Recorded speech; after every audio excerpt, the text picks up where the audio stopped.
Hello and welcome back to Yes Guy Gaming. So the Olympics has started for beach volleyball and the event has already been quite exciting. There's been a lot of games played. We get to see each of the matches up close because they're being televised, streamed live to your local service provider, and you get to watch each game one at a time. It's not like you get a split screen. They're all coming our way. So we've been watching a lot of volleyball, been seeing some results, so I wanted to get down and do a little update for how it's going, some of my thoughts. So let's get to it. So first off, one thing that's really interesting about this tournament is the conditions it's being played under. It's quite unique.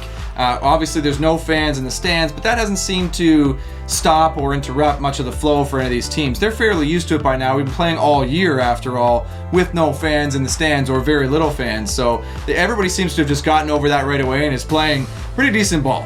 What is a little bit different though is kind of two main things. First of all, the weather. It looks flippin' hot there. It's low to mid 30 degrees Celsius weather, which is very hot, and I expect it's quite humid. It looks like everybody's kind of breathing heavy, is slow, sweating. You can see them putting the ice bags on themselves and getting the ice in timeouts. The FIVB is also letting them, and the Olympic Committee doing you get a drink and a little break on the side change, which is really nice. But all of this leads to the athletes being kind of quite tired and bogged down. So we're not seeing a ton of high-powered offense. We're seeing a lot more roll shots, blocks at the net because things are a little bit lower, some aces falling. So that's definitely having a factor in influencing the style of play here for sure. Second is playing in the stadium. I mean, when you're in a big stadium, it's very different than playing just in a wide open space. It definitely cuts the wind and changes things a little bit. There's a certain height where if the ball goes, the wind will affect it a little bit. But when you keep things low, there's almost no wind. So that kind of lends itself a little bit better to some of the bigger teams, some of the more physical teams who in just a straight up match where they don't have to worry about the wind conditions or ball control as much, you can just make some aggressive plays. So look for teams who had the opportunity to generate some serve pressure just on their own with some jump serves or great float serves, do very well, or teams with a big block look to put some pressure and get some wins here.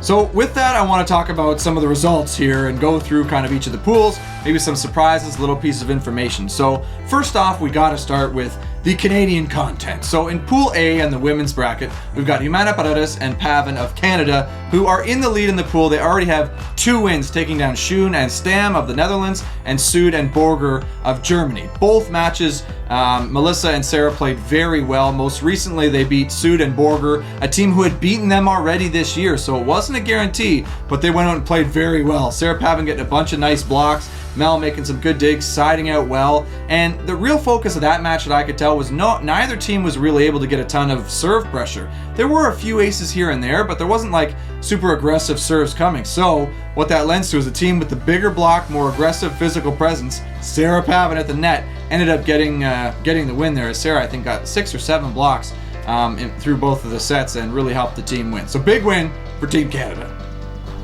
To touch on the other Canadian content, Heather Bansley and Brandy Wilkerson have only played the 1 match so far. We're after, I think, day 3 so far. They've lost to Jia and Wang of China in a closely fought 3rd set match. The jitters in the Olympics, that is an upset sort of. Brandy and Heather were seeded higher, so losing that game is really tough. They're going to have to work hard to get back into it because they have a really great Brazilian team also in their pool, or they're going to have to try to beat to get a favorable crossover. In that 3rd set against China, the Canadian women started off in the first kind of 4 or 5 points with 4 errors. 2 missed serves and 2 hitting errors that put them down 5-2 early, which is not a great way to start a 3rd set. So a tough finish for them in that match, but look for them to bounce back. They've got Argentina as well in their pool, who is a lower seed, that was a continental qualifier, who hopefully they can rebound and get a win against to get things back and moving for Team Canada. To kind of round it out, I'll just go through briefly each of the pools. In Pool B, we have Kleiman and Ross and Fernandez Bacarrizzo in the lead of those pools. That's US and Spain. So Kleiman and Ross, I think one of the favorites for a medal in the tournament. They seem to be taking care of business. Fernandez and Bacarrizzo getting the upset over Meppelink and Kaiser of the Netherlands. Not sure that was expected, but hey, it just shows you this is a competition. There's highly competitive teams from anywhere who could get the job done. So, anybody could get a win on any day. In Pool D, we kind of have things going as well as expected. We have Sponsal and Clace of the US and the other Brazilian team kind of in the tops of the pool, having already won one match so far. I did watch the match of Sponsal and Clace versus Graudina and Kravsinoka of Latvia, and that was an exciting third set match, but experience showing out in that one, so expect those teams to have a battle for first place, the US and Brazilian teams, to see who kind of gets out of that pool on top. In Pool E as well, we have Archato de Solar and Clancy of Australia with a win already there. Also probably a favorite for a medal, top team in the world. They're looking for a medal, so them getting started off with a win. Nice, easy to get rolling there as well in that pool. Pool F, I think, is maybe one of the most interesting pools on the women's draw already. They've played 2 matches so far. Huberli and Betschart have got 2 wins, that Swiss team, so they're looking pretty well, but it's not a guarantee as the other 3 teams are hotly contested. There's been a lot of third sets in this pool. Kozic and Ludwig of Germany. Ludwig, if you remember, Olympic gold medalist Laura Ludwig is in the tournament. She's got a win and a loss already, so looking for that second win to kind of get out of the pool. And as well, the Japanese team of Muramaki and Ishii getting a win, which was not guaranteed or maybe even expected for that team. And Slukova Hermanova of Czech Republic without a win. And that's a pretty talented team, so you kind of think that maybe they were going to get some action though, so interesting to see what's going to happen in that pool. Hopping over to the men's bracket now. In Pool A, we have a pretty standard outing here for Semenov, Leshakov of Russia getting a win in their first match, Sorm and Mol of Norway getting a win in their first match. That Norwegian team, Sorm and Mol, keep an eye on them. They're a favorite for a medal. They're a hot team in the world right now, one of the top teams, tons of wins on the world tour, very experienced at winning. So they're getting off smooth with 2 wins to start, but look, that'll be an interesting match to see who comes first place in that pool. And that first place team, you get that easier road, ideally, to help get you later in the medal rounds. Pool B, we've already had some, on the men's side, we've already had some interesting dynamics here. Stoyanovsky and Krasilnikov of Russia, the defending world champions, going up against Gaxiola and Rubio from Mexico, the North and Central American Continental Qualifier, beat out our Canadian boys to get to this tournament. And those Mexican boys pushed that Russian team, the world champs, to the brink. Ended up losing that third set on a hands call. What? How are you going to call hand? I mean, I guess it must have been terrible. Check out the highlights for that one and you be the judge on that one. But also a bit of an upset. Tox and Plavins beating Perusik and Schweiner as well. Perusik and Schweiner a higher seed. I'm not sure if that's an upset though. Tox and Plavins, an experienced team. So look for that pool to have some interesting results as well with 4 really good teams. In Pool C, we've got Sharif and Ahmed who are on top. They've already got a win. They're a hot team in the world. Look for them to be going for a medal. But also Jake Gibb and Tri Bourne getting a win in their first match as a team.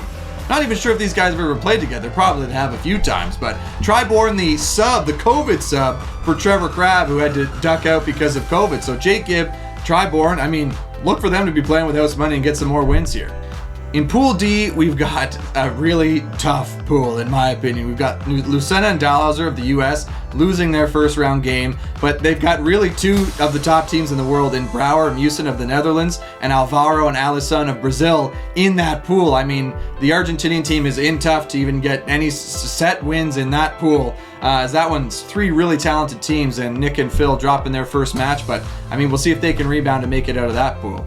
Pool E, I think, is pretty much proceeding as expected. You've got Bruno and Evandro of Brazil getting their first win, Vajalik and Brill getting their first win of Poland, 2 of the top teams in that pool. Grimalt giving Bruno and Evandro a battle in the first round game, but ultimately losing that. And the Moroccan team, the continental qualifier from Africa, just really in tough with 3 great teams from the World Tour to get a win. So it's going to be tough for them. And finally in Pool F, we have Kantor and Loziak of Poland getting a win to start. Nikolai Lupo of Italy also getting a win to start. Wickler and Thol, the defending World Championship silver medalists, losing their first round game. And that's a talented team. I mean, 3 great teams in that pool. The Japanese team, the hosts, in tough with that pool, but look for them to maybe make some splash in that. I'm sure those will be televised games, but that's a great pool as well to watch.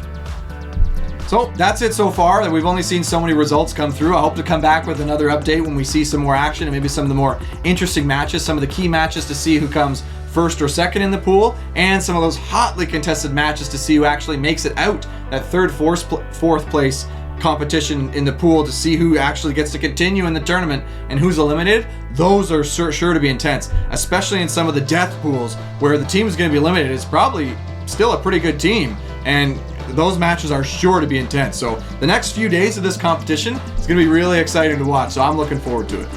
All right, guys, well, that'll do it for this update. Hopefully you enjoyed this. Hit me up in the comments below if you want to hear me talk about some other things, or hit that like button if you enjoyed the video, and I'll maybe try to keep doing some more. So anyways, thank you guys so much for watching. I hope to see you next time on Hit Sky Gaming.